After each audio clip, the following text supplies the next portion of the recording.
Bonjour à tous. Le Sénat vote une loi pour ranimer les centres-villes. Les sénateurs ont en effet adopté la proposition de loi ayant pour ambition de revitaliser les quelques 700 centres-villes en favorisant le retour des habitants, des commerces et des services publics. Alors le texte a été adopté à l'unanimité, preuve de l'importance accordée à la question ici au Sénat. Concrètement, la loi renforce l'attractivité des centres-villes pour les habitants. Elle allège les contraintes qui pèse sur les commerçants ou encore elle encourage la modernisation des commerces de détail. En séance, les sénateurs ont par ailleurs autorisé les collectivités à accorder des subventions aux librairies indépendantes et ils ont également exonéré de cotisations foncières les micro-entrepreneurs pendant 2 ans. Voilà, donc tout de suite je vous propose de suivre la discussion dans l'hémicycle. Dès le mois de mai 2017, le Sénat, représentant constitutionnel des collectivités, s'est emparé d'un enjeu aussi important que crucial pour nos territoires, la dévitalisation des centres-villes et centres-bourgs. En effet, sous l'impulsion de notre président Gérard Larcher, avec le soutien des délégations présidées par Élisabeth Lamure et Jean-Marie Bockel, nous nous sommes, avec Martial Bourquin, attaqués à cette problématique devenue plus qu'un enjeu économique ou commercial, un enjeu de société qui dépasse les clivages politiques. Nous avons commencé par faire un diagnostic en juillet 2017. Celui-ci est sans appel.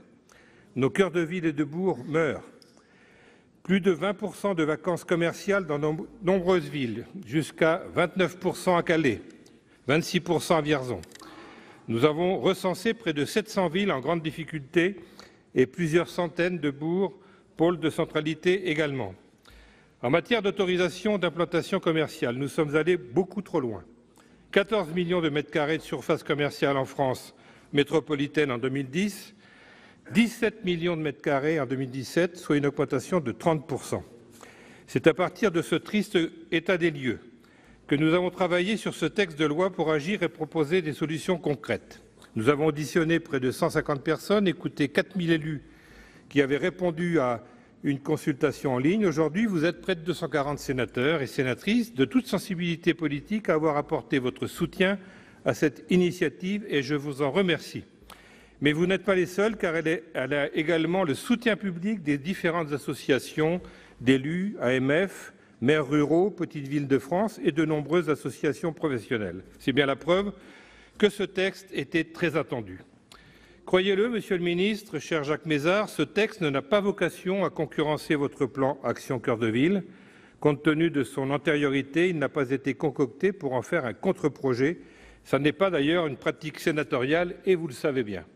Au contraire, nous le voyons comme un complément venu surtout régler les questions structurelles qui ne figurent pas dans le plan ORT. Notre texte prend le mal à la racine, aux causes profondes de la dévitalisation, et elles sont multiples. Mais il ne s'agit pas de s'attarder sur les causes, mais bien de s'attaquer aux solutions. C'est tout l'enjeu de ce texte de loi qui n'oubliera aucun territoire. Et pour ce faire, nous avons voulu prendre des mesures structurelles avec l'urgence de s'attaquer à la culture de la périphérie et de réguler le e-commerce. Notre projet est, comme je le disais, ouvert à toutes les collectivités qui ont un cœur de ville ou de bourg méritant de s'inscrire dans le périmètre osé et défini par les élus.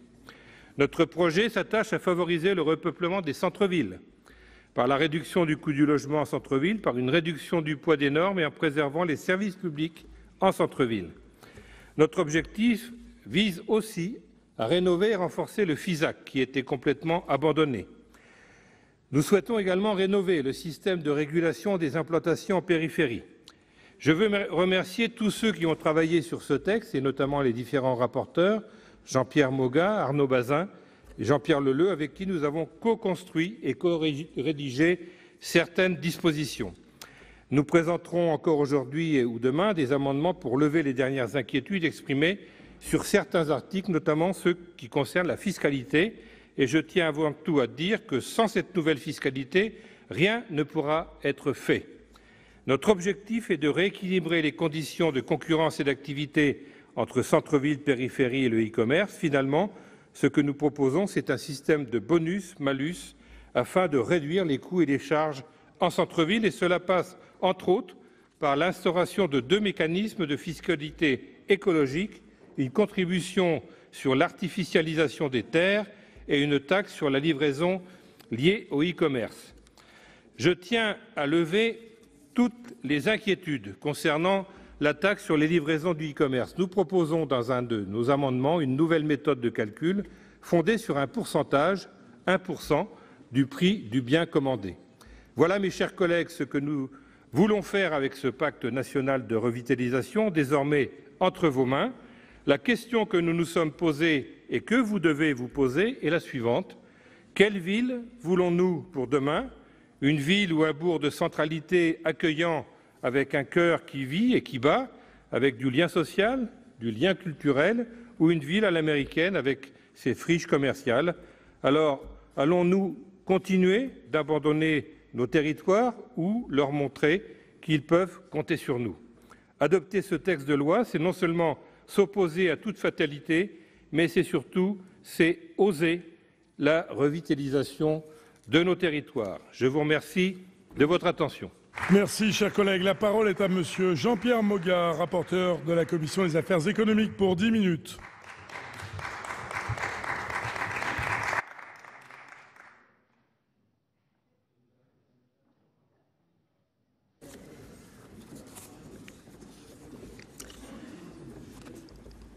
Monsieur le Président, Monsieur le Ministre, mes chers collègues, voici l'analyse de la Commission des affaires économiques sur cette initiative importante du Sénat.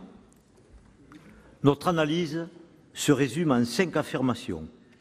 Premièrement, nos centres-villes et centres-bourgs ne doivent pas rester en marge de la reprise économique et de la vague d'optimisme qui traverse notre pays.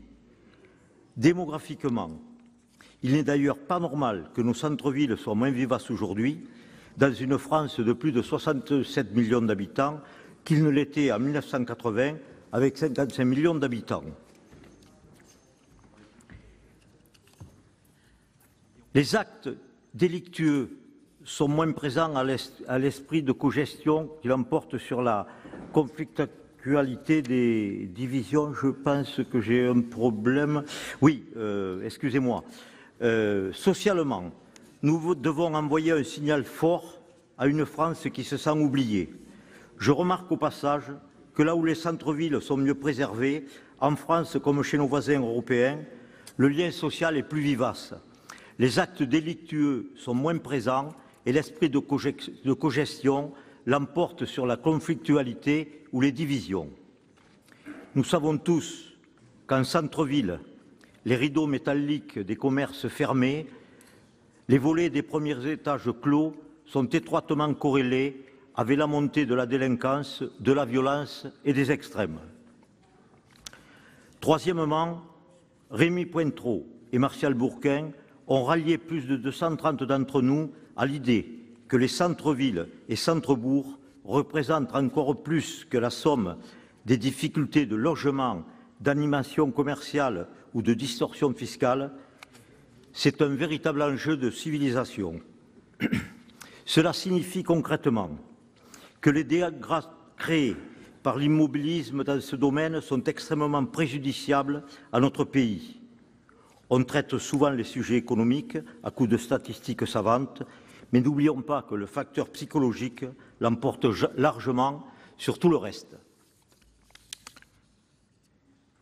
Juridiquement, le travail transversal de nos délégations et de nos commissions a anticipé un tournant de la jurisprudence européenne.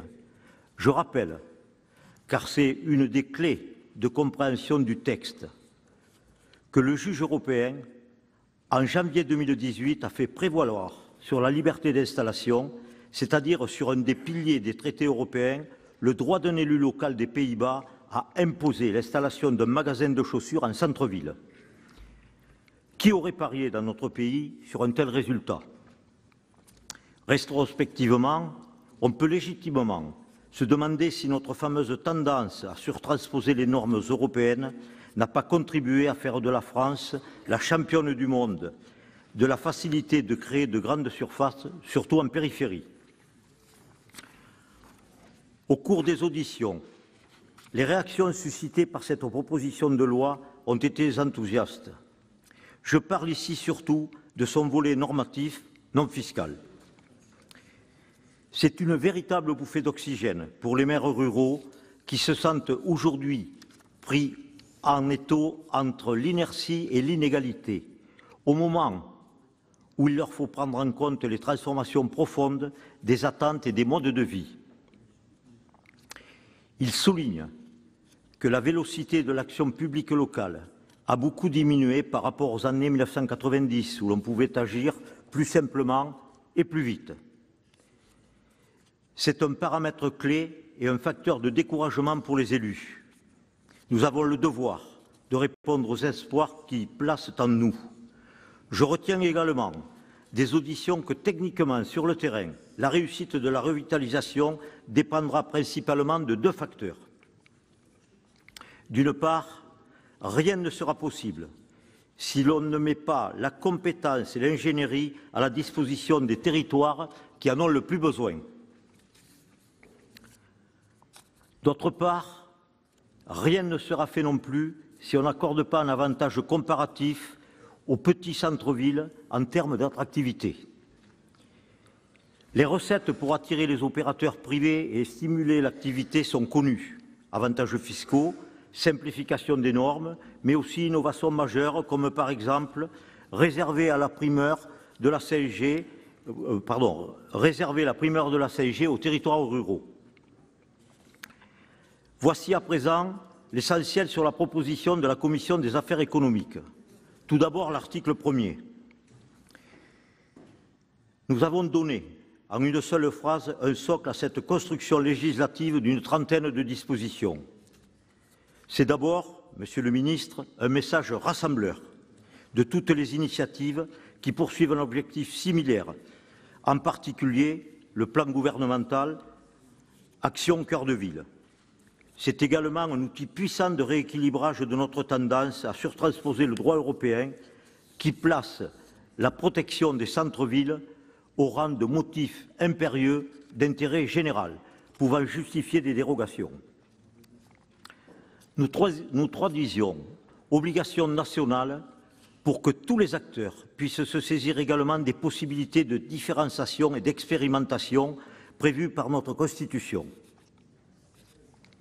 Notre pays attend un desserrement pragmatique du carcan réglementaire. Tentons l'expérience avec les centres-villes. Toujours à l'article 1er, nous avons adopté plusieurs amendements pour mieux prendre en compte l'artisanat, l'animation culturelle et l'attractivité touristique. Nous avons également étendu le périmètre de la revitalisation pour les communes de moins de 10 000 habitants, tout en conservant pour les autres le plafond de 4% de la surface urbanisée prévu à l'article 1er. L'article 7, sur l'intervention de l'architecte des Bâtiments de France, a bien failli déclencher une polémique. Mais la sagesse sénatoriale l'a emporté, elle s'exprime par notre texte consensuel. Merci. Je vois que les fans sont là. Il appelle nos architectes des Bâtiments de France au réalisme financier et ouvre la voie. Je me tourne une nouvelle fois vers les bancs du gouvernement à un redéploiement de l'avantage fiscal Malraux vers les petits centres-villes qui en ont, Monsieur le Ministre, le plus besoin. Sur l'urbanisme commercial, notre approche est dominée par l'esprit de confiance à l'égard des élus de terrain et la volonté de donner au dispositif toutes leurs capacités opérationnelles. C'est ce qui conduit notre commission à apporter plusieurs correctifs ponctuels et techniques sur le volet qui ne remet pas en cause la philosophie générale. Finalement, avec ce texte, le Sénat agit concrètement sur un sujet d'importance majeure pour nos territoires.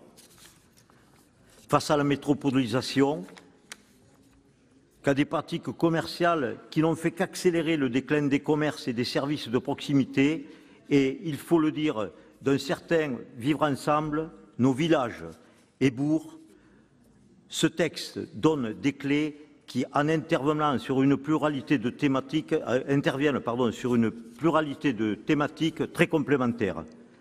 Je répète, nous sommes 230 à avoir co-signé ce texte pour nos communes, nos centres-bourgs, nos centres-villes. Nous devons être une force de proposition et nous avons une obligation de résultat. Je vous demande d'adopter cette proposition de loi dans le texte issu de ces travaux et sous réserve des amendements auxquels nous aurons à donner un avis favorable. Je vous remercie. La parole est à Monsieur Jacques Mézard, ministre de la Cohésion des Territoires.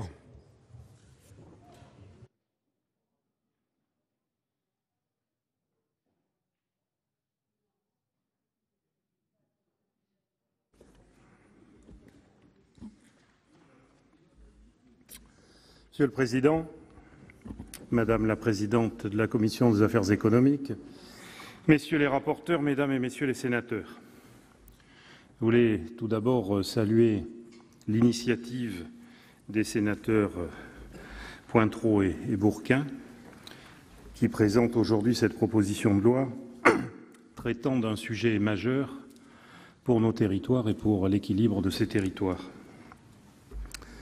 Vous connaissez, Mesdames et Messieurs, mon attachement au Sénat et je suis très heureux de voir que votre Haute Assemblée est encore une fois une force de proposition en matière d'aménagement du territoire, d'ailleurs en application tout simplement de l'article 24 de la Constitution que j'ai souvent rappelé ici même.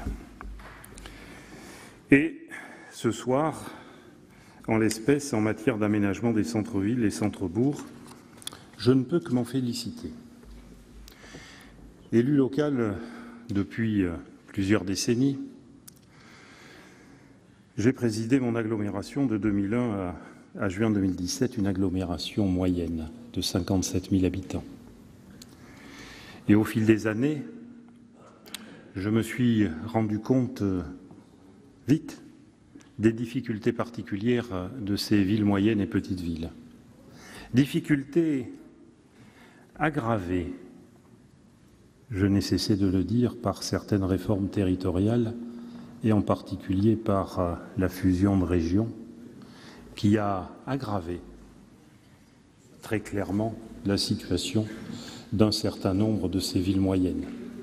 Je n'épiloguerai pas sur des débats qui ont eu lieu ici, dans cette Assemblée, mais avec les conséquences que je constate aujourd'hui dans mes déplacements hebdomadaires dans ces villes moyennes. Avec le phénomène aussi de la métropolisation, et je ne suis pas de ceux qui disent qu'il ne faut pas de métropole. On a besoin de métropoles fortes. J'ai considéré ici même, il y a 15 mois, que 22, c'était trop. C'est fait. Et le gouvernement, dont j'ai l'honneur de faire partie, n'entend pas bouleverser à nouveau la carte territoriale. En tout cas, ce qui est sûr, c'est qu'entre les métropoles, nous avons besoin de pôles de centralité, de villes moyennes et petites villes qui soient de véritables pôles de centralité, qui ont une caractéristique d'ailleurs, c'est d'être en osmose, en relation étroite avec les territoires ruraux les entourant. Je constate aussi que depuis les années 70, aucun plan lourd, aucune initiative lourde n'a été mise en place pour dynamiser ces villes moyennes et ces petites villes. Aucune. Ça fait plus de 40 ans. Alors, il m'est apparu, quand je suis arrivé au mois de juin, fin juin, dans ce ministère de la Cohésion des Territoires, qu'une urgence, c'était de bâtir un plan pour venir en aide à nombre de villes moyennes. Oh, j'entends, 222, c'est pas assez, il en faudrait plus. D'ailleurs, si j'en avais proposé 500, on me dirait que c'est pas assez, il en faudrait plus. Mais, en tout cas, nous avons beaucoup travaillé en collaboration avec les associations d'élus et en particulier avec Ville-de-France et sa présidente Caroline Cayeux, qui a aussi siégé jusqu'il y a peu sur vos bancs, pour réaliser une opération simple, ne nécessitant la création d'aucune agence, ne nécessitant pas des structures administratives lourdes, mais permettant de mettre ensemble un certain nombre de moyens d'Action Logement, 1,5 milliard, de la Caisse des dépôts, 1 milliard en fonds propres. Il ne s'agit pas du recyclage ni pour l'un ni pour l'autre, mais d'argent frais, de 700 millions d'euros de prêts de la Caisse des dépôts et d'1,2 milliard de l'Agence nationale d'amélioration de l'habitat. Alors on peut me dire que ce n'est pas structurel, mais pour ceux qui ont été retenus dans ces 222 villes, et ce n'est pas Jean-Pierre Leleux qui me dira le contraire,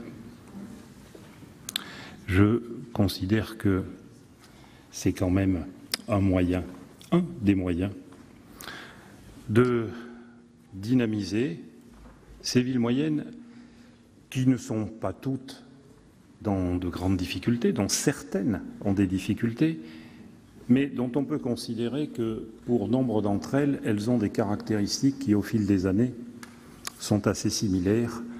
Et je suis d'accord avec vous, avec la vacance des logements, avec la vacance des commerces, d'ailleurs l'un allant souvent avec l'autre, avec des difficultés concernant la mobilité, avec des difficultés, je l'ai dit, concernant l'activité économique et commerciale. Il était donc nécessaire d'agir et d'agir vite. Tout ce programme Action Cœur de Ville auquel Rémy Pointereau et le sénateur Bourquin ont fait référence. Je ne vis pas votre proposition de loi comme concurrentielle, je la vis comme complémentaire. Parce que j'ai l'habitude de tenir compte du travail parlementaire. Et si je vous disais autre chose ce soir, je ne serais pas conforme à ce que j'ai toujours fait. Complémentaire, ça ne veut pas dire similaire. Complémentaire, ça veut dire qu'il y aura débat, il y aura un débat dans le cadre de la loi Elan, et que je souhaite d'ailleurs que nous puissions intégrer le maximum de dispositions. Je ne prendrai pas de position ce soir par rapport aux dispositions fiscales. Je ne suis pas ministre de l'économie et des finances.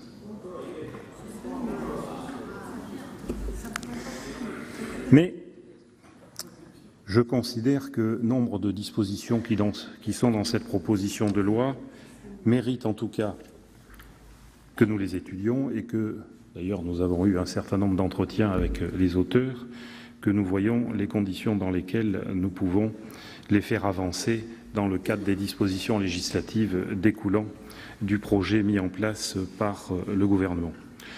Je tiens à vous dire aussi que ce travail que nous avons réalisé, nous le faisons, je l'ai dit, en coopération, en concertation avec les collectivités locales. Bien sûr, je l'ai dit avec Ville-de-France, et si je ne suis pas avec vous demain pour la suite de ce débat, c'est que je serai au congrès de Ville-de-France à Cognac.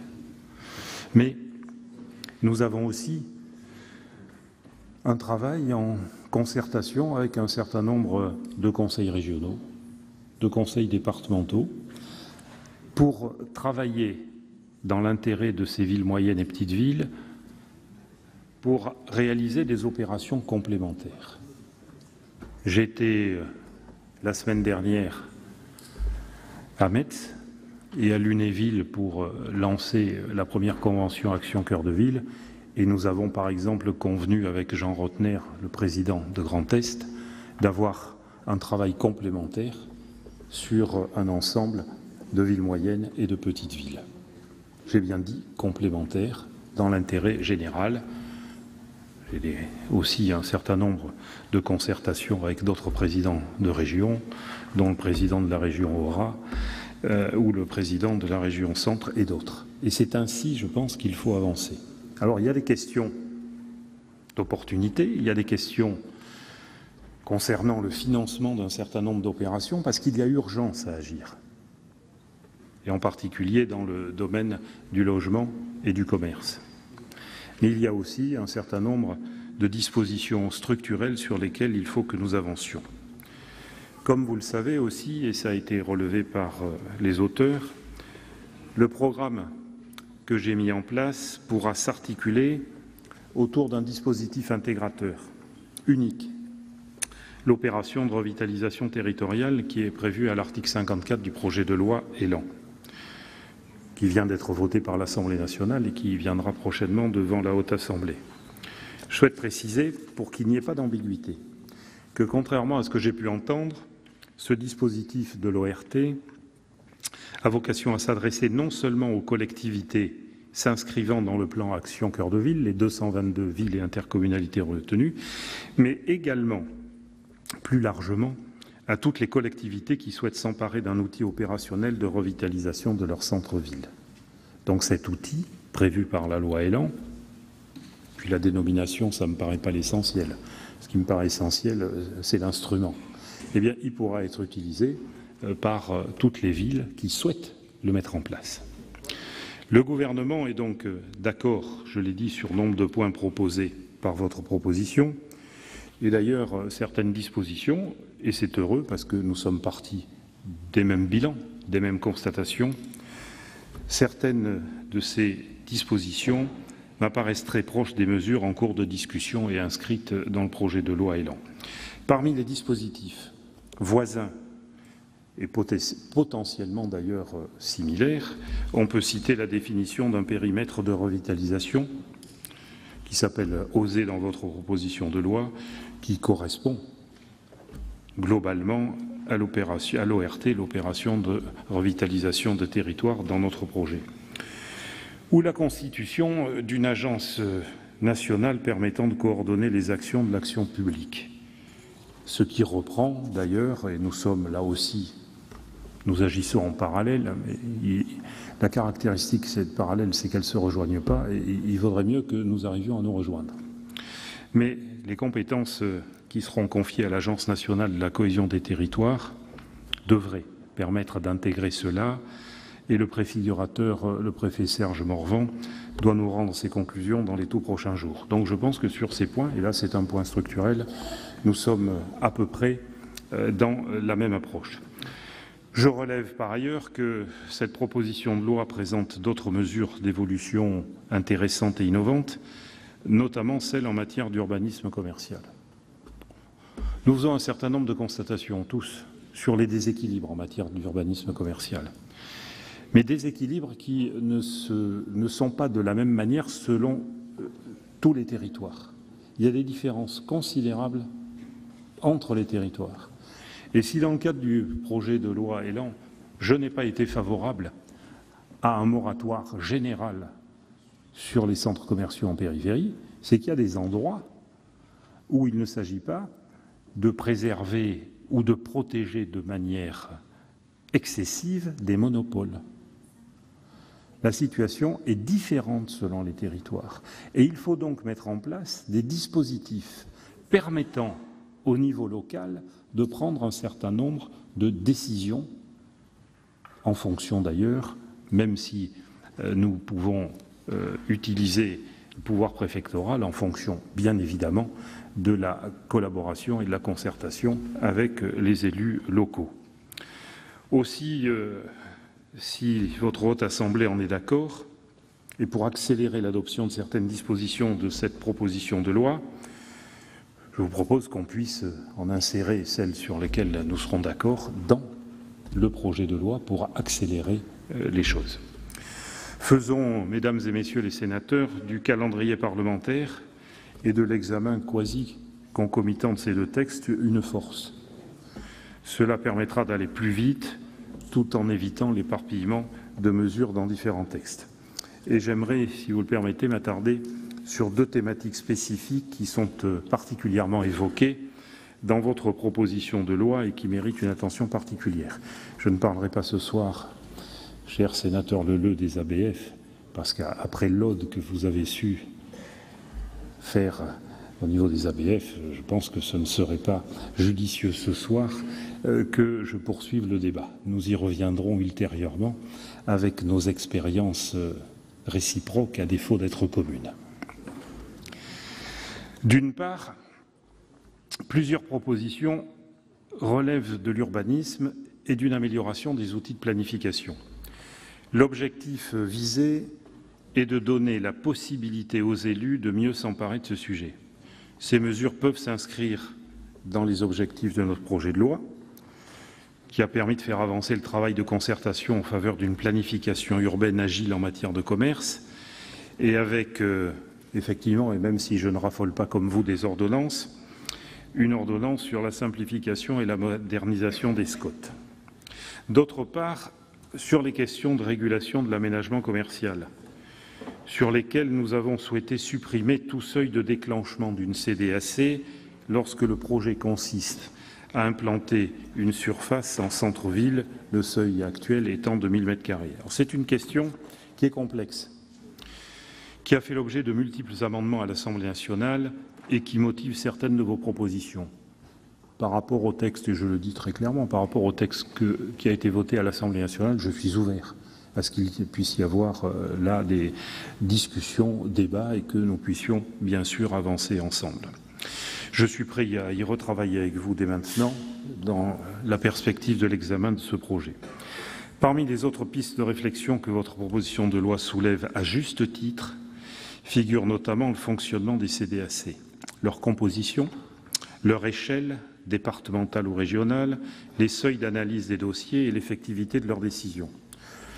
Pour ceux qui ont siégé dans des CDAC et avant dans des CDEC et qui ont géré des exécutifs municipaux, à l'époque où nous pouvions cumuler.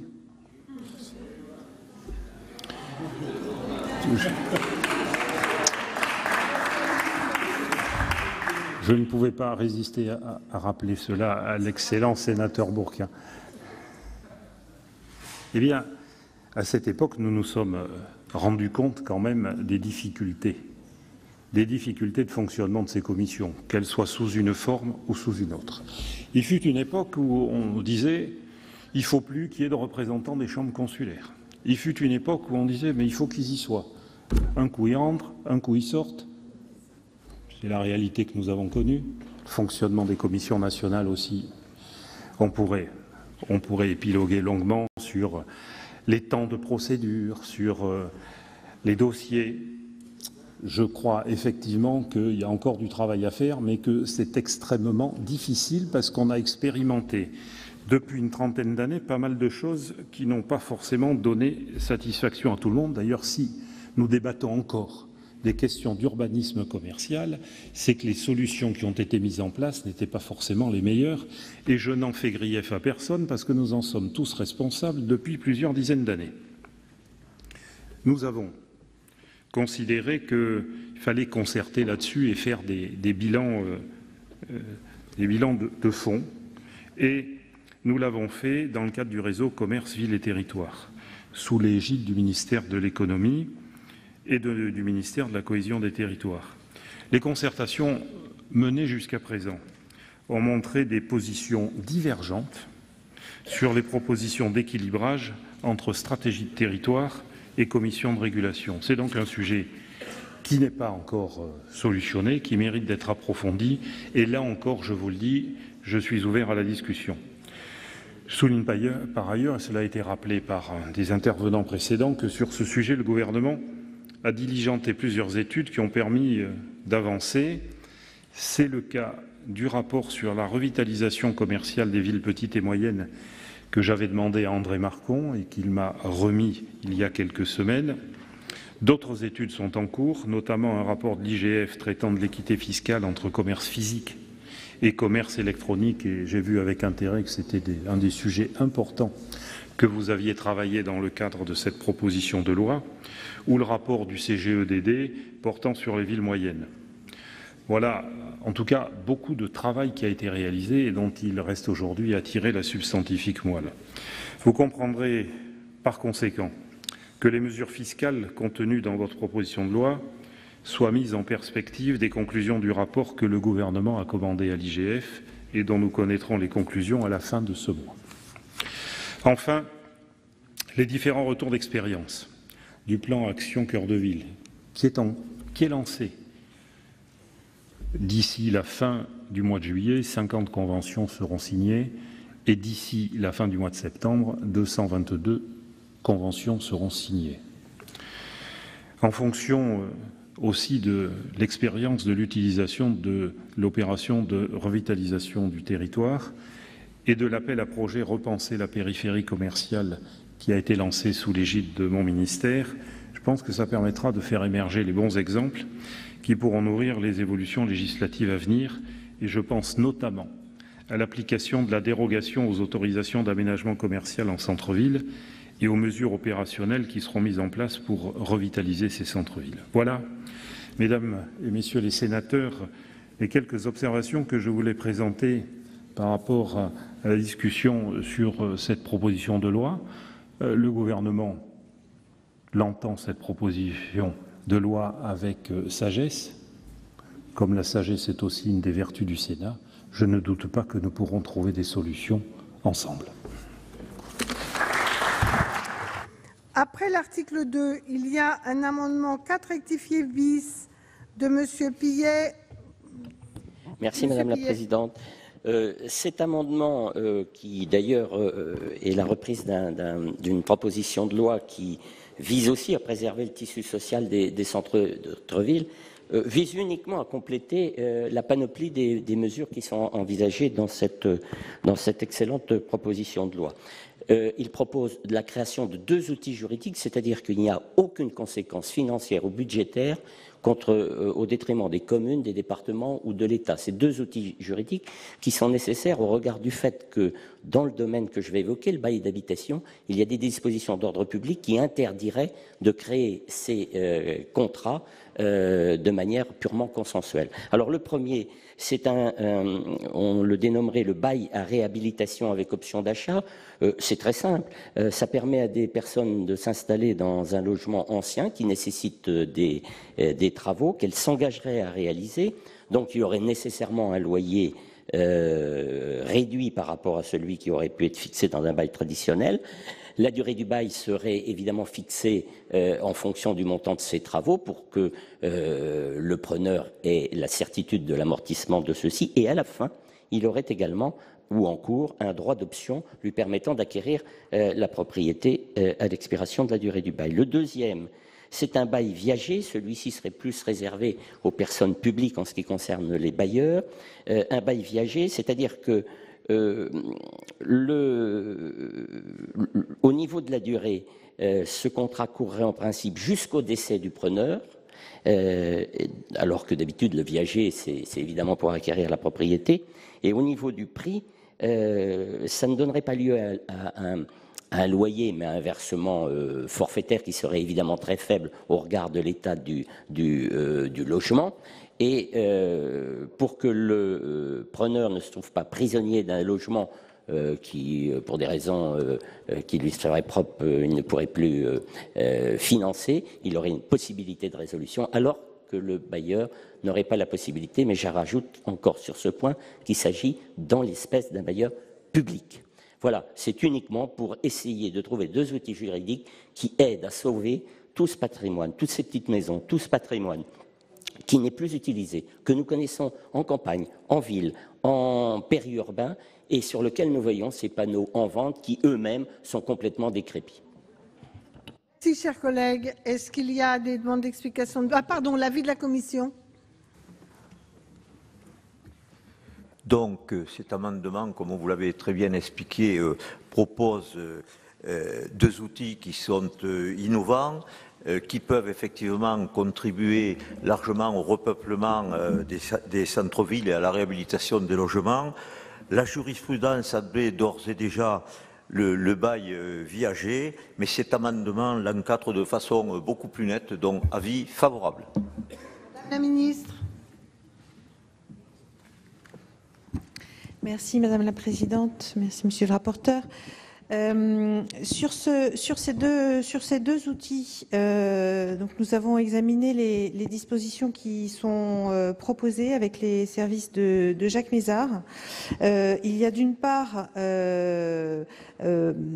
l'amendement qui permettrait à des personnes de s'installer dans un logement ancien nécessitant des travaux qu'elles s'engageraient à réaliser en échange d'un loyer réduit. Un certain nombre de remarques m'ont été faites en particulier sur comment dire, des difficultés que pose le dispositif en matière de sécurisation juridique de l'opération et du preneur. C'est un peu les mêmes thématiques qui ont été relevées dans le bail viager, qui serait aussi une innovation par laquelle une collectivité consentirait à un preneur pour un montant forfaitaire un droit d'usage et d'habitation jusqu'au décès de ce preneur.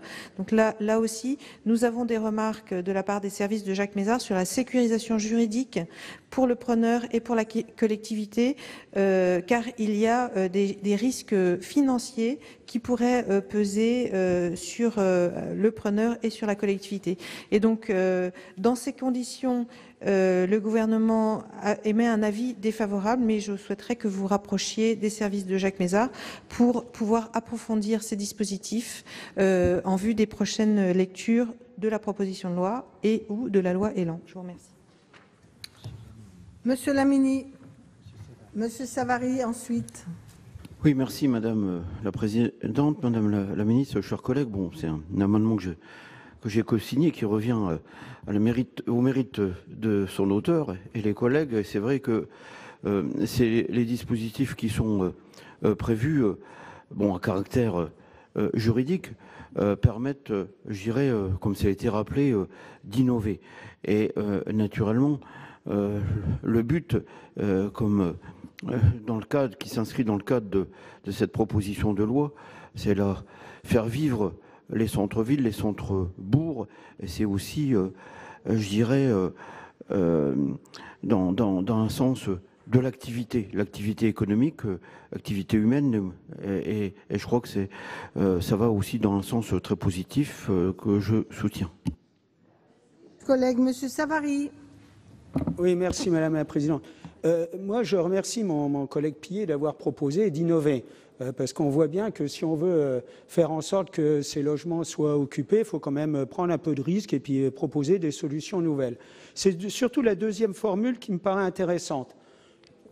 Je serai le futur rapporteur de la loi retraite, puisqu'on y travaille déjà, et on voit bien que se pose pour les personnes âgées le problème du patrimoine et se pose le viager, qui est vraiment une décision qui n'est pas prise, puisque ça engage les biens vis-à-vis des descendants et que, d'autre part, c'est vraiment sous la responsabilité de la personne.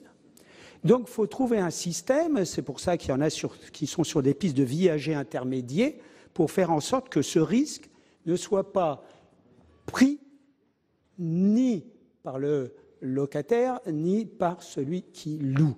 Ce sera un moyen de compléter également les retraites. On sait que les personnes âgées, 70% ont un bien. Mais ce bien peut être parfois un avantage, amener des revenus supplémentaires, souvent, mais également un fardeau pour d'autres familles, parce qu'il faut l'entretenir. Et c'est la raison pour laquelle cette décision de viager n'est pas prise. Mais si on trouve une solution intermédiaire ou ce type de solution, pourquoi pas pour d'autres profils de personnes âgées, eh bien, on peut espérer régler un certain nombre de situations. C'est pour ça que j'engagerai volontiers mes collègues à soutenir cet amendement que j'ai d'ailleurs co-signé. Merci, chers collègues. Madame Prima.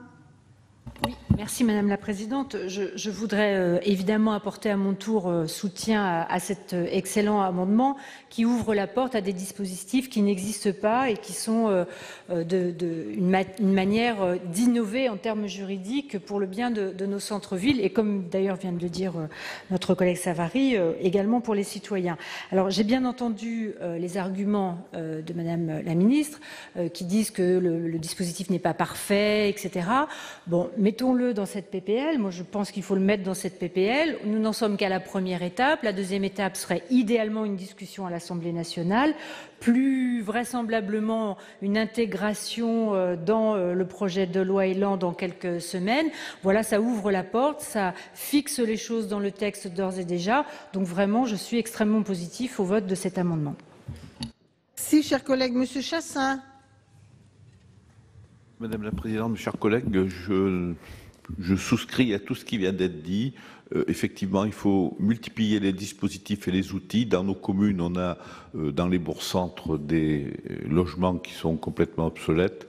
Et donc, ces outils qui sont dans cet amendement vont être très utiles. Merci. Merci, chers collègues. Il n'y a plus d'explication de vote. On peut donc examiner l'amendement 4 rectifié bis. Qui est pour cet amendement? Qui est contre? Qui s'abstient? L'amendement est approuvé. L'article 3 est donc supprimé. Il y a deux, ah oui, pardon. Cet article 3 a été supprimé et il y a 2 amendements de rétablissement qui sont proposés. Le premier par M. Joly, puis M. Pointereau. Madame la Présidente, Madame la Ministre, chers collègues, la revitalisation des centres-villes, des centres-bourgs passe par le retour de la population qui l'a déserté au cours de ces dernières années, voire de ces dernières décennies. Pour que la population revienne dans les centres-villes, dans les centres-bourgs, il faut qu'elle puisse disposer de logements qui soient aux standards de confort attendus à notre époque. Ceci passe par de la rénovation de bâtiments anciens, de logements parfois construits il y a plusieurs dizaines d'années, voire plusieurs siècles. Et ces rénovations, vous le savez, sont très coûteuses. Dès lors, il est envisagé, pour que ces rénovations puissent trouver un semblant de modèle économique et donc de retour sur investissement pour ceux qui les réalisent, de mettre en place un certain nombre de dispositifs d'allègements fiscaux. C'est ce qu'il est proposé avec les allègements de TVA qui étaient proposés dans la proposition de loi et qui malheureusement ont été supprimés par la Commission des finances. Et donc, il est proposé de revenir à la proposition de loi et donc de favoriser ou de mettre en place plutôt ces allègements de TVA.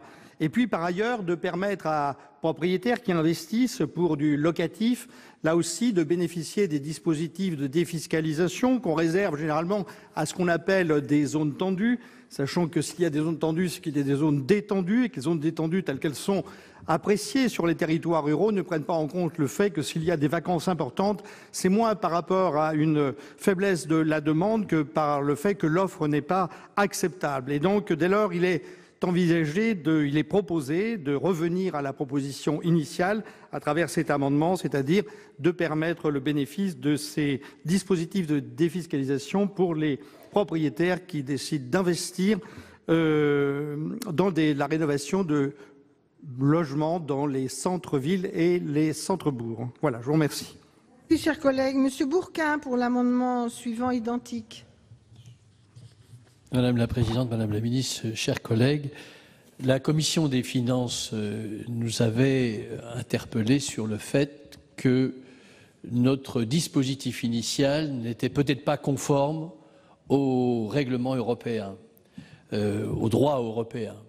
Et on a revu un amendement avec Rémy Pointereau qui, justement, ouvre le bénéfice du taux réduit à 10% aux opérations mixtes de logement social et intermédiaire.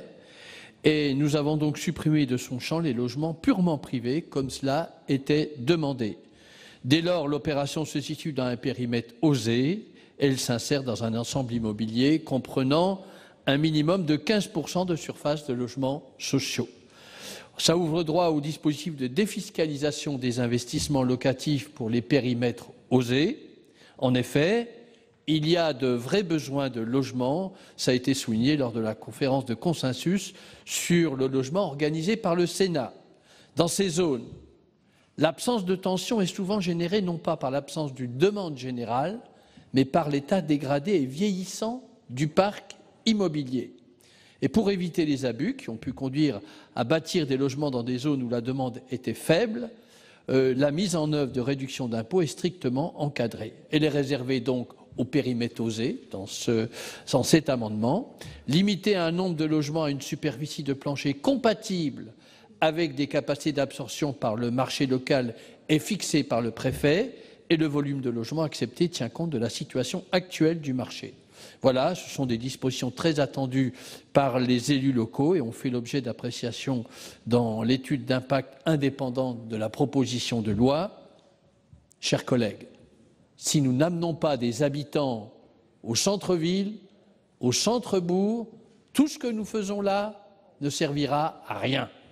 Et donc, on a tenu compte de la remarque importante de la Commission des finances sur la compatibilité avec le droit européen. Maintenant, attachons-nous à peupler nos centres-villes, à peupler nos centres-bourgs. Ce sont les clients de nos commerces, de nos services, et c'est la vie dans nos centres-villes et nos centres-bourgs. Merci, chers collègues. La parole est à Madame Conconne. Ah, pardon, d'abord, l'avis de la Commission, Monsieur Bazin. C'est la Commission des finances. Merci Madame la Présidente, Madame la Ministre, mes chers collègues. Peut-être pour éclairer cette matière un peu ardue, faut-il rappeler quand même qu'en matière de travaux de rénovation, la très grande majorité de ces travaux sont déjà concernés par des taux réduits. Je veux parler de la réduction au taux de 5,5 pour les travaux de rénovation énergétique et au taux de 10% pour tout ce qui est rénovation et non pas restructuration lourde qui est considérée comme des travaux neufs et là fait l'objet du taux à 20%. Voilà le paysage actuel qu'il nous faut connaître avant de discuter ces amendements. Donc le premier rétablit la version initiale qui avait fait l'objet d'un avis défavorable de la Commission des finances. Le deuxième est plus complexe puisqu'il comprend 3 parties. Il restaure de manière partielle à l'article 3 qui avait été supprimé donc, par la Commission des finances.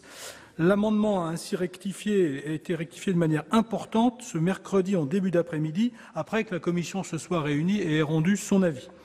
S'agissant du premier et du 3, les auteurs de l'amendement reprenaient des dispositions rejetées lors de l'examen en commission qui appliquaient un taux réduit de TVA pour les travaux réalisés dans le parc des logements privés, même lorsque ces travaux conduisent à rendre l'immeuble comme neuf. Ceci est malheureusement exclu par la directive TVA du 28 novembre 2006 qui limite l'application d'un taux réduit à la rénovation et la réparation de logements privés. Donc rénovation et réparation, c'est un niveau d'intervention moins important que ce qui amène évidemment à considérer comme une livraison d'immeubles neufs. Afin de répondre à cette objection, les auteurs de la proposition ont rectifié leur amendement pour modifier la définition même d'un immeuble considéré comme neuf. Et c'est ça le point central de cet amendement. Il s'agit donc d'une rectification de l'article 257 du CGI, et si je la comprends bien, le taux de TVA réduit pourrait s'appliquer, par exemple, si on modifie les 2/3 des fondations contre la moitié aujourd'hui. Pardon d'être technique, mais on descend dans ce niveau de détail. Il est donc difficile de dire si un grand nombre de projets seraient affectés hors périmètre OSER, et plus encore de mesurer l'effet déclencheur. Je ne peux bien entendu donner l'avis de la Commission des finances qui n'a pas examiné cette rectification, mais je peux faire quelques observations rapides si vous me le permettez. En premier lieu, cette modification de l'article 257 est une modification qui joue un rôle central dans la fiscalité des immeubles. Cet article 257 est utilisé dans plusieurs dizaines d'autres articles du Code général des impôts ou d'autres codes. Il est donc impossible, dans des délais impartis, d'en évaluer les conséquences. Or, et c'est le second point, ces dispositifs dérogatoires sont délicats à accepter. On pourrait se trouver dans une situation dans laquelle un taux à 5,5 est appliqué dans une rue au motif qu'a été classée OSER par la commune et à 20% sur les mêmes travaux dans une rue voisine qui partagerait les mêmes caractéristiques. Donc ça, c'est un sujet d'inquiétude. Rapidement maintenant, s'agissant du taux du 2, le taux réduit à 10% pour un logement partiellement social, la modification va dans le sens de ce qui avait été demandé par la Commission, donc elle nous paraît acceptable puisqu'elle ne concerne plus que le logement social et le logement intermédiaire, il n'y a pas de logement privé concerné. S'agissant du Pinel, l'avis de la Commission était un avis défavorable dans la mesure où la Commission des finances avait approuvé le recentrage lors du projet de loi de finances pour 2018. En conclusion, la Commission des finances a rendu un avis défavorable à l'amendement avant sa rectification. Elle est prête à s'en remettre à la sagesse du Sénat si le 1, le 3 et le 4 étaient retirés, ce qui n'a pas été le cas. Donc, en l'espèce, point de vue technique, l'avis de la Commission des finances reste défavorable. Alors, cette fois-ci, la ministre. Merci Madame la Présidente, Monsieur le rapporteur, Mesdames et Messieurs les sénateurs. Nous avions également relevé les problèmes de compatibilité avec le droit européen qui marquait ces propositions. Je voudrais aussi rappeler que la position du gouvernement, c'est que les mesures fiscales ont vocation à être discutées en loi de finances. Nous aurons donc un autre support que cette proposition de loi, la loi Elan, pour en rediscuter. En l'état actuel des choses, donc les avis du gouvernement sur les deux amendements sont défavorables. Je vous remercie. Madame Conconne. Madame la Présidente, mon intervention, c'est pour soutenir les deux rapporteurs. Je crois qu'ils ont fait des efforts pour essayer d'adapter un droit à dérogation parce qu'on est dans des mesures exceptionnelles.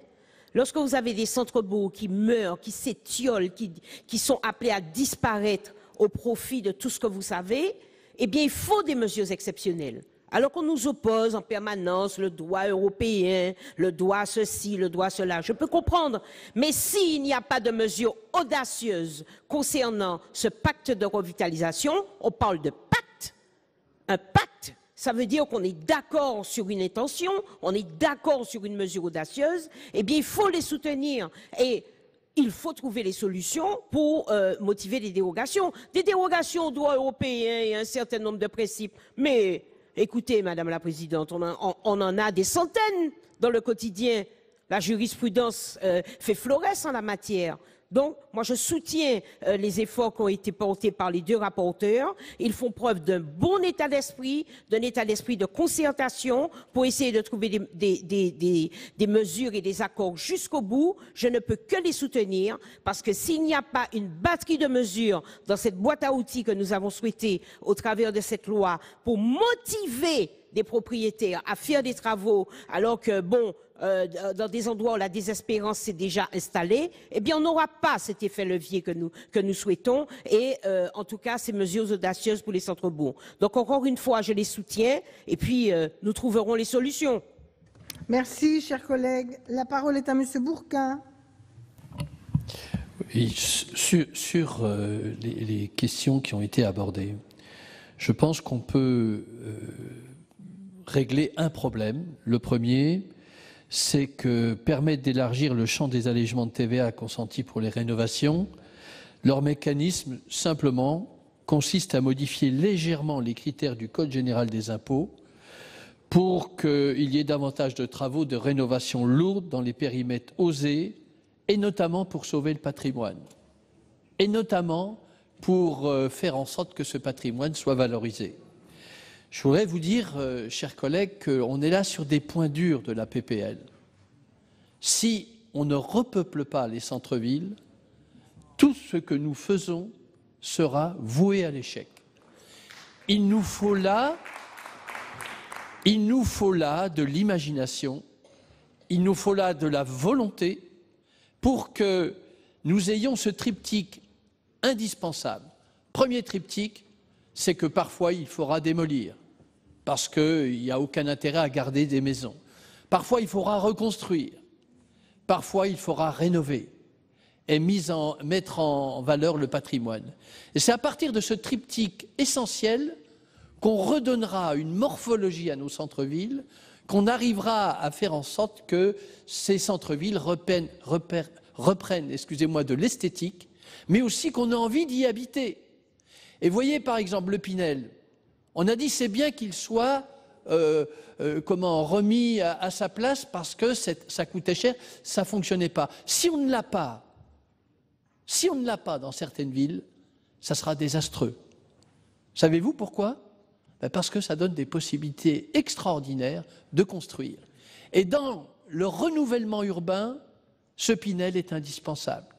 Et de l'avoir uniquement réservé au secteur tendu, ça nous empêchera de rénover nos centres-villes et de requalifier nos centres-villes.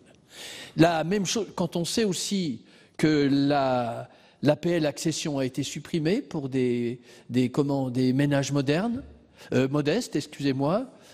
ça fait quand même beaucoup de choses. Moi, j'ai eu la Fédération du bâtiment qui m'a invité lors d'un débat et qui m'a fait part de ses grandes inquiétudes parce qu'il y a une baisse très sensible du logement. Et nous avons besoin, si nous voulons rénover nos centres-villes, que la question du logement soit posée dans d'autres termes. Merci, chers collègues. Le rapporteur, M. Bazin, voulait réagir? Merci, Madame la Présidente, Madame la Ministre, mes chers collègues. Pour bien que les choses soient claires, l'avis de la Commission des finances n'est pas un avis en opportunité sur ce qui est présenté, parce que je crois que là-dessus, il y a un consensus assez général. C'est un avis technique sur l'état du droit et notamment la directive TVA. C'est une première chose. Deuxième élément, il y a des éléments de contexte que j'ai oublié de préciser tout à l'heure, qu'on vient d'apprendre assez récemment. D'une part, une volonté de la Commission européenne de donner peut-être plus de liberté aux États en matière de taux réduit de TVA. Pour l'instant, ça n'est qu'une intention, mais ça méritait peut-être d'être rappelé maintenant. Et puis ensuite, la volonté, par contre, qui ne va pas forcément dans le même sens, du gouvernement exprimée par le ministre Le Maire de revoir un certain nombre de dispositifs d'allègement, donc de taux réduits de TVA, pour les ramener au taux normal. Donc avec tout ça, c'est peut-être un peu difficile de savoir globalement dans quelle direction nous allons. En ce qui concerne le Pinel, j'ai rappelé l'avis de la Commission des finances qui a le souci de préserver les épargnants qui vont être démarchés, dans le cas de ces dispositifs, c'est toujours le cas, par des agents qui cherchent à placer ce type de produit pour le compte des promoteurs. Donc, nous avons le souci de protéger ces épargnants. En même temps, j'ai bien relevé que dans votre dispositif, il y avait un encadrement assez fort par le préfet qui valide le nombre de logements et les mètres carrés qui correspondent à ce que pourrait absorber le marché local et qui représentent, à mes yeux, un garde-fou d'importance qui méritait aussi d'être rappelé. Merci. Alors, chers collègues, je suis devant une difficulté, c'est qu'on devra reprendre à 14h30 obligatoirement. Donc, il y a deux demandes d'explication de vote qui me sont encore signalées, Madame Prima, Monsieur Joly. On peut prendre ces deux explications et ensuite on doit voter, sinon on doit interrompre la séance. Vous en êtes d'accord? On prend ces deux explications de vote, puis on vote. Madame Prima. Merci Madame la Présidente. Je vais être très rapide pour vous dire que ces débats sont extrêmement utiles. Ils mettent en lumière effectivement la nécessité d'avoir à côté de ce plan un financement qui soit un financement spécifique, un financement solide. Donc je suis vraiment très heureuse que nous ayons ces débats ici en séance. Nous savons bien que, compte tenu des délais et compte tenu de l'agencement de différents textes de loi, notre objectif aujourd'hui est de donner le maximum de pistes pour enrichir la loi Elan, qui n'est pas, vous avez raison, Madame la Ministre, une loi de finances. Et donc tous les débats que nous avons là devront enrichir à la fois techniquement la loi Elan qui arrivera dans quelques semaines, mais également nous devons garder nos forces et nous devons donner des arguments à la fois au gouvernement et à l'ensemble de nos collègues pour qu'en loi de finances, nous ayons les dispositifs qui soient en capacité de financer nos desiderata qui sont ici. Moi, je crois que c'est vraiment très riche de continuer ces débats d'un point de vue de la loi de finances et d'être prêt à ce moment-là à mettre les bons outils aux bons endroits. Merci. Monsieur Joly. Madame la Présidente, Madame la Ministre, chers collègues, je voudrais simplement insister sur le fait qu'il est nécessaire aujourd'hui d'adopter ces amendements dans le cadre d'une cohérence globale de cette proposition de loi. Vous dire aussi qu'il est normal que la collectivité publique, d'une certaine manière, compense les surcoûts liés aux rénovations dans les centres-villes qui ne génèrent pas d'infrastructures, d'équipements, de réseaux supplémentaires, à la différence des constructions en périphérie, et donc qui sont des charges portées par les collectivités publiques. Ces allègements donc sont les bienvenus. Néanmoins, compte tenu des précisions qui figurent dans l'amendement de nos collègues Rémy Pointereau et Martial Bourquin, je retirerai mon amendement pour soutenir l'amendement proposé par nos deux collègues. Je vous remercie. Merci, chers collègues. Donc, nous allons voter sur l'amendement 30 rectifié bis, après le retrait du précédent. Qui est favorable à cet amendement? Là, il faut compter. Qui est contre? L'amendement est approuvé. Et donc, l'article 3 est ainsi rétabli. Je vais mettre aux voix l'ensemble de la proposition de loi. Y a-t-il des demandes d'explication de vote? Monsieur Fouché. Un tout petit mot pour dire que il y a un certain nombre d'amendements qui ont été refoulés que nous proposions. Bon, il y a des dispositions sur le commerce en ligne qui ne nous satisfont pas forcément, mais il y a de réelles propositions qui sont faites, concrètes, pour les centres-villes et les centres-bourgs. Par conséquent, ce texte est un texte tout à fait intéressant et qui correspond aux besoins de la ruralité de nos territoires. Donc le groupe des indépendants le votera. Merci, chers collègues. Madame Concon. Merci, Monsieur le Président. Cette loi est une bonne loi. Cette loi est une loi audacieuse qui prend un problème à bras le corps et qui va jusqu'au bout. Et en cela, elle est louable. Alors je dirais à Madame la Présidente que si j'ai usé de grandiloquence, c'est que tous les matins quand je me lève, je refuse la fatalité. Tous les matins quand je me lève, j'interpelle les consciences. Tous les matins quand je me lève, dans ce sujet qui nous intéresse, centre-ville et centre-bourg, je fais un plaidoyer pour un acte d'achat conscient. Et c'est ça notre problème. Que très souvent, nichés au fond de notre canapé, on préfère ne pas aller voir le libraire qui est juste en bas de chez nous et on commande sans s'en rendre compte la cascade de conséquences que cet acte inconscient peut parfois créer. À vous, chers collègues, Monsieur Dominati, oui, les lecteurs m'interpellent aussi.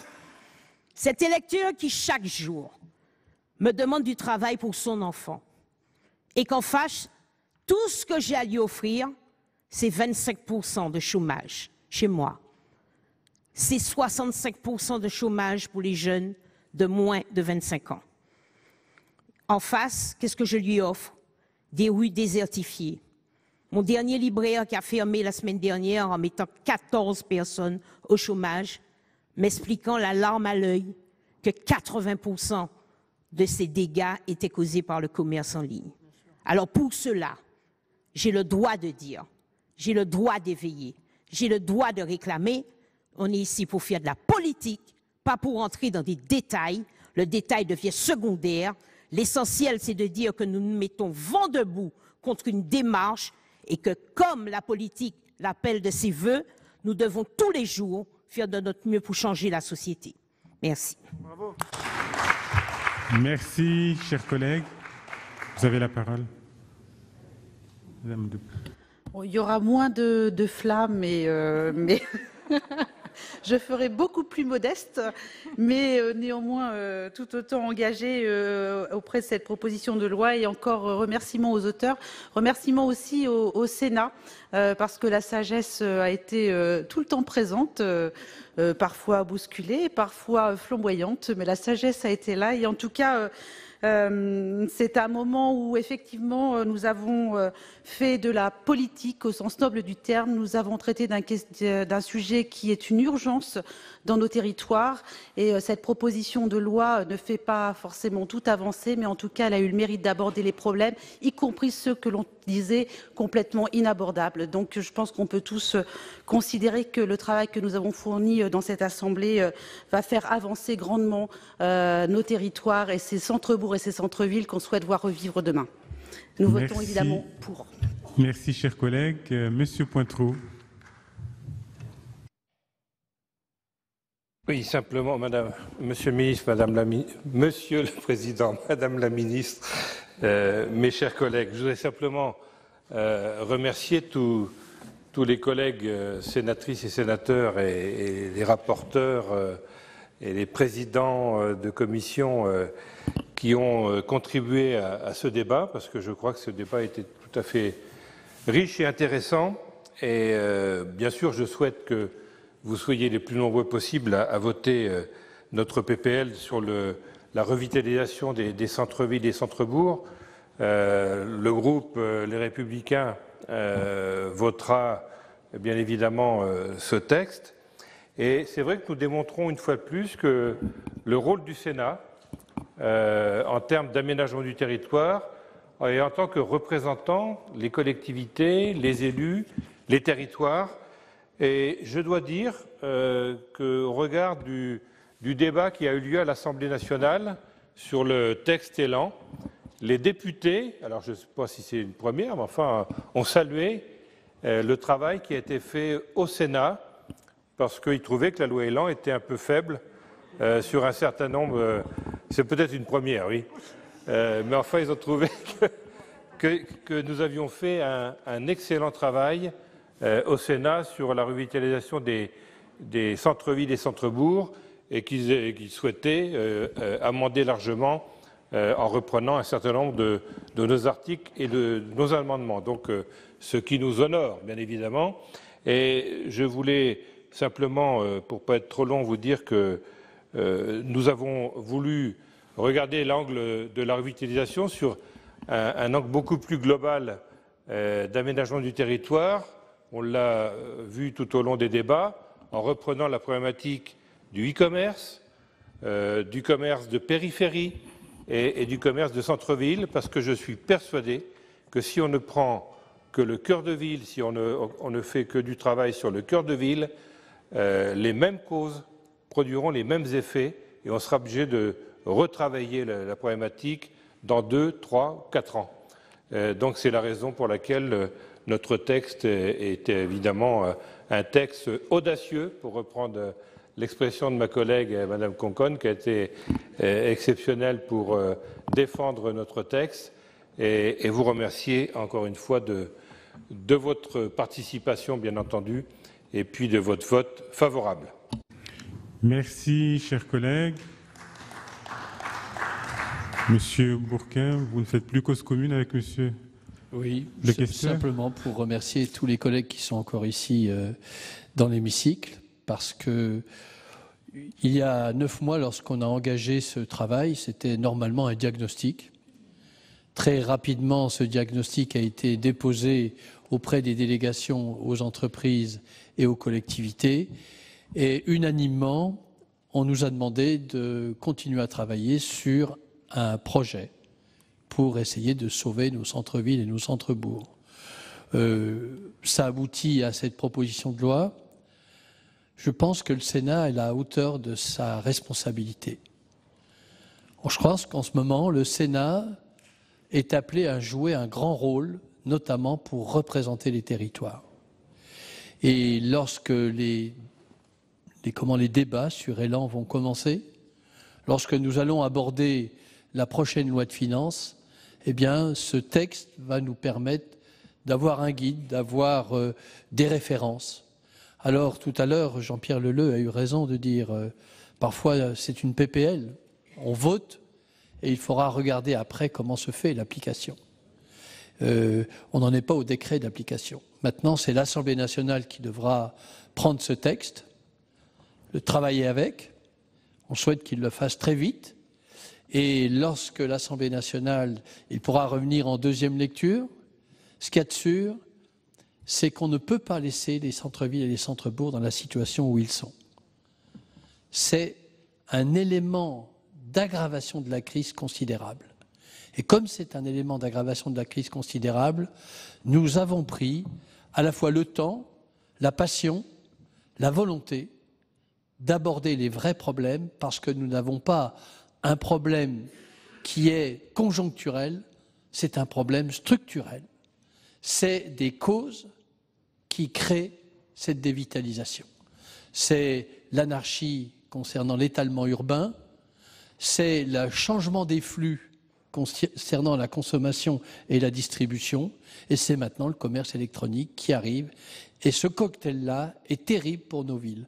Si nous sommes suffisamment forts, si maintenant l'Assemblée nationale prend la balle au bond, eh bien, nous pouvons enfin aborder un grave problème de société et lui apporter des solutions. En tout cas, je remercie tous les collègues qui sont ici pour leur patience, mais aussi leur passion, parce que j'ai remarqué que la passion était sur tous les bancs. Cette commission, tous les groupes politiques sont représentés dedans. Moi, j'ai apprécié la façon dont nous avons travaillé. C'était remarquable, et on s'écoutait, on se contredisait, mais on est arrivé à ce travail, et ce travail est absolument remarquable. Voilà. Maintenant, je vous invite, bien sûr, à voter cette PPL, parce que c'est le fruit d'un long travail, et je pense qu'elle peut unir le Sénat et faire du Sénat cette grande assemblée des territoires.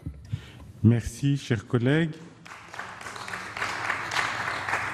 Madame la présidente Sophie Primas. Merci Monsieur le Président. Je voudrais terminer en remerciant bien sûr les auteurs de cette proposition de loi pour le travail qu'ils ont conduit tout au long de ces derniers mois et le travail qu'ils nous ont exposé dans les différentes commissions. Oui, c'est un vrai problème, oui, c'est un vrai gros travail et je voudrais dire à Madame la Ministre qu'elle se fasse notre porte-voix auprès du gouvernement pour vous dire que la qualité des travaux qui ont été menés ici dans un esprit non politique, ni à droite ni à gauche, bien au contraire, mais avec un esprit qui finalement n'est peut-être pas si inventé dans ce nouveau monde et que notre vieille assemblée ancienne pratique ce mode de travail depuis très longtemps et je me félicite d'avoir finalement nos amis de Seine-Saint-Denis assis sur des bancs différents qui finissent par se mettre d'accord dans une concorde parfaite. Cette proposition de loi, nous allons bien sûr la voter. Non, elle n'est pas parfaite. Elle a encore beaucoup d'améliorations, mais de grandes idées sont dedans. Et je pense qu'à la fois dans le projet de loi Élan, dans le projet de loi Finances, nous devons suivre pour que des dispositifs qui soient des dispositifs plus justes accompagnent ces dispositifs de terrain et d'amélioration de nos territoires. Je voudrais juste dire, pour terminer, que n'opposons pas les commerces. Le commerce évolue, le commerce est vivant. Au début du 19e siècle, les premiers grands magasins sont rentrés dans Paris. C'était aussi un facteur d'attractivité pour Paris. Et pourtant, ça a fait mourir des petits commerces dans Paris. Et aujourd'hui, on est fiers de ces grands commerces. Donc, n'opposons pas les commerces. Laissons vivre le commerce, laissons le commerce innover. Le commerce par Internet a probablement sa place parmi d'autres commerces. Et notre rôle, ce n'est pas d'interdire, ce n'est pas de choisir pour les consommateurs, c'est de laisser le commerce physique exprimer sa volonté, le conseil, la qualité du magasin, la qualité de l'achat et de laisser Internet s'exprimer d'autres qualités, sa praticité, le fait qu'on puisse faire ses courses quelquefois la nuit, parce que parfois on a besoin de faire ses courses la nuit. Il y a des tas d'avantages qui sont là. Ne les voyons pas tout le temps comme des destructeurs d'emplois.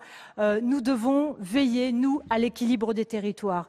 Et c'est un problème d'aménagement du territoire, c'est un problème d'accompagnement de l'évolution de notre commerce et c'est un problème aussi d'aménagement du territoire parce que pour que vivent nos commerces, il faut dans les centres-villes, dans les centres-bourgs, on l'a vu, il faut du logement, il faut des infrastructures, il faut des liaisons avec les grands centres et tout ça, ce n'est pas uniquement de la fiscalité. Donc c'est cette grande réflexion que nous devons mener ensemble et merci aux deux rapporteurs d'avoir vraiment initié ce grand thème qui évidemment honore le Sénat. Merci Madame la Présidente. Puisque je n'ai plus de demande d'explication de vote, Monsieur le rapporteur, allez-y. Monsieur le Président, Madame la Ministre, mes chers collègues, à mon tour, je voudrais tous vous remercier de votre participation, d'avoir enrichi nos débats et d'avoir permis, ou en tout cas d'avoir fait évoluer le texte. C'est vrai que ce problème de revitalisation des centres-villes et des centres-bourgs, nous le vivons tous. Nous avons, pour la plupart d'entre nous, été maires ou en tout cas été élus sur nos territoires et nous voyons l'intérêt et l'obligation nationale de réussir dans ce domaine. Alors, Madame la Ministre, le gouvernement a mis en place les opérations Cœur de Ville. Nous travaillons peut-être sur les communes plus petites, etc. J'espère que le gouvernement et que vous aurez à cœur de faire en sorte, peut-être, vous en avez parlé au début, on vous l'a un peu reproché, mais vous pourrez peut-être reprendre certains articles, voire la totalité de nos travaux dans la loi. Et là, on n'y verra pas d'inconvénient. On ne copie toujours que les meilleurs, donc on ne sera pas vexé. En tout cas, je crois que ce qu'on a fait est important. Et puis, j'ai beaucoup apprécié, moi aussi, comme Jean-Pierre Leleux, l'optimisme de certains. Et par rapport à ça, je voudrais vous rappeler, mais vous la connaissez, une citation de Winston Churchill, qui avait dit un jour, vous savez, par rapport à l'infaisable, l'impossible, il avait dit un jour, tout le monde savait que c'était impossible à faire. Puis un jour, il y a quelqu'un qui est arrivé qui ne le savait pas et qui a réussi. Donc j'espère que pour l'impossible, nous réussirons. Je vous remercie à tous. Merci, Monsieur le rapporteur. Je crois que tout le monde a eu son compte. Je n'ai plus de demande d'explication de vote. Je mets aux voix l'ensemble de la proposition de loi portant pacte national de revitalisation des centres-villes et centres-bourgs. J'ai été saisi d'une demande de scrutin public par le groupe LR sur l'ensemble du texte. Il va être procédé au scrutin public dans les conditions fixées par l'article 56 du règlement. Le scrutin sera ouvert dans quelques instants. Voici le résultat du scrutin numéro 128 sur l'ensemble du texte. Compte tenu de l'ensemble des délégations de vote accordées par les sénateurs aux groupes politiques et notifiées à la présidence. Nombre de votants 343, nombre de suffrages exprimés 288. Pour l'adoption 288, contre 0. Le Sénat a adopté. Voilà donc pour l'adoption de cette proposition de loi qui a pour ambition de revitaliser les centres-villes en favorisant le retour des habitants, des commerces et des services publics. Un texte adopté à l'unanimité, preuve de l'importance accordée à la question ici au Sénat. Alors concrètement, la loi renforce l'attractivité des centres-villes pour les habitants, elle allège les contraintes qui pèsent sur les commerçants ou encore elle encourage la modernisation des commerces de détail. Voilà. Vous pouvez bien sûr revoir ce programme sur notre site internet publicsénat.fr.